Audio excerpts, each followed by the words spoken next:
সকলকে শুভ সন্ধ্যা। আশা করি তোমরা সবাই ভালো আছো, আমি অনেক ভালো আছি। তো নতুন একটা ভিডিওর সাথে তোমাদের সকলকে ওয়েলকাম। তো যাই হোক, আজকে একটা জিনিস বানাচ্ছি, সেটা তোমরা দেখেই বুঝতে পেরে গেছো।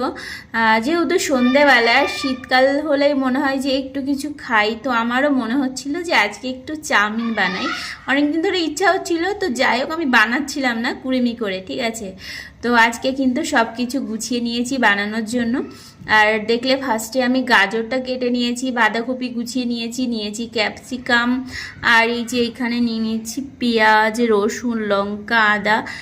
সব কিছু কিন্তু আমি সুন্দর করে একটু একটু করে কেটে নিচ্ছি, কারণ সব কিছু দিলে না অনেকটাই টেস্ট হয়। তো ওর জন্য সব কিছুই আমি দিয়ে বানাচ্ছি, যেহেতু অনেকদিন ধরে ইচ্ছা ছিল যে বানাবো করে, যাই হোক বানানো হচ্ছিল না। তো লাস্ট পর্যন্ত বানানোর জন্য সব কিছু প্রস্তুতি করেই নিয়েছি। তো চলো আমি কিভাবে বানাই সেটা তোমাদেরকে দেখাচ্ছি। তো দেখলে ফার্স্টে আমি কিন্তু চাউমিনটা সিদ্ধ করে নিয়েছি। নেওয়ার পরে কিন্তু আমি এই যে কড়াইতে দিয়ে দিয়েছি আদা, রসুন, লঙ্কা, পেঁয়াজ সব কিছু দিয়ে দিয়েছি, ঠিক আছে। তো দিয়ে কিন্তু আমি ভালো করে একটু বাদামি করে ভাজা করে নিয়েছি। নেওয়ার পরে কিন্তু বাকি যে সবজিগুলো ছিল ওগুলোও দিয়ে দিয়েছি, ঠিক আছে। আর এবারটা কিন্তু আমি কিন্তু লাস্ট এখন তাড়াতাড়ি করে এবার ভেজে নিচ্ছি। চাউমিনটাও দিয়ে দিলাম, সেটা তো তোমরা দেখতেই পারলে। আর এইবারটা আমি কি দিচ্ছি সেটাও তোমাদেরকে দেখিয়ে দিচ্ছি। এখানে একটু দিয়ে দিলাম অল্প একটু গোলমরিচ। অনেকটা রেস্টুরেন্টের মতনই কিন্তু টেস্ট হয়েছিল।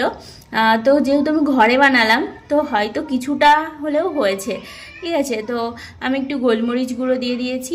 এবার দিয়ে দেবো তোমার যে বাকি যে মশলাগুলো রয়েছে, একটু চাউমিন মশলা দেব, আর একটু সয়া সস, চিলি সস, সব কিছুই এর মধ্যে একটু একটু করে দেব, ঠিক আছে। কারণ তো এটা দেখো ফার্স্ট এইটা কিন্তু চাউমিন মশলাটা আমি দিয়ে দিলাম, আর এই যে সয়া সসটাও দিয়ে দিলাম। এর মধ্যে একটু চিলি সস ছিল, একটু টমেটো সস, আর সব কিছু একটু একটু করে দিয়ে নিয়েছি।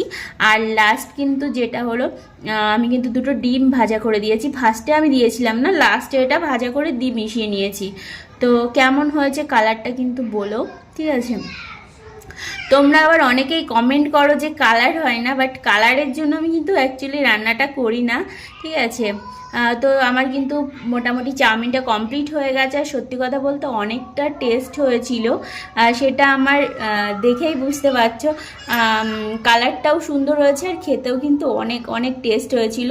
তো যাই হোক, আমার ভিডিওটা তোমাদের কেমন লাগলো জানাতে কেউ ভুলো না, ঠিক আছে। আর চাউমিনটা অনেক টেস্ট হয়েছিল, ভালো লাগলে অবশ্যই লাইক আর পেজটাকে ফলো করে দিও।